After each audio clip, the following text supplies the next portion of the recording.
सोनू जी, आपके जीवन में घटनाक्रम हुआ था जिसमें एक बच्चा था जो कि एक मल्टीनेशनल कंपनी में था। जी। अपनी माँ को अंतिम संस्कार के लिए नहीं आ पाया आपके रिक्वेस्ट करने के बाद भी। क्या था वो घटनाक्रम?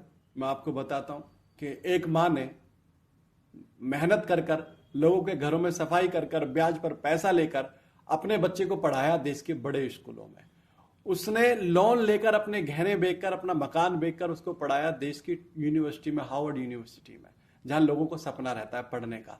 वहां पढ़ाया। जब वो बच्चा वहां से पढ़ा और उसकी प्लेसमेंट गूगल कंपनी में किसी बड़ी पोस्ट पर हो जाती है, और जब बड़ी पोस्ट पर उसकी प्लेसमेंट हो जाती है, तो पता है वो माँ को सबसे पहले रिटर्न गिफ्ट क्या देता है?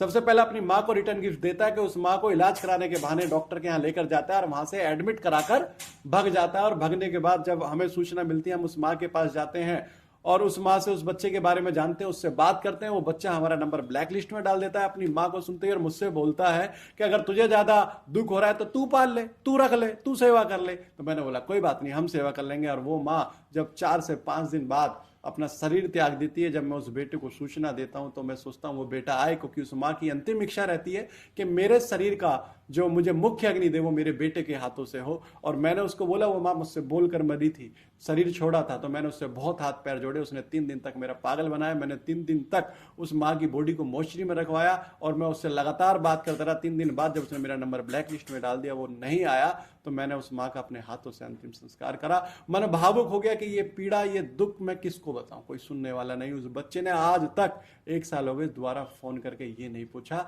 कि मेरी माँ ने क्या कहा था। ये पीड़ा है।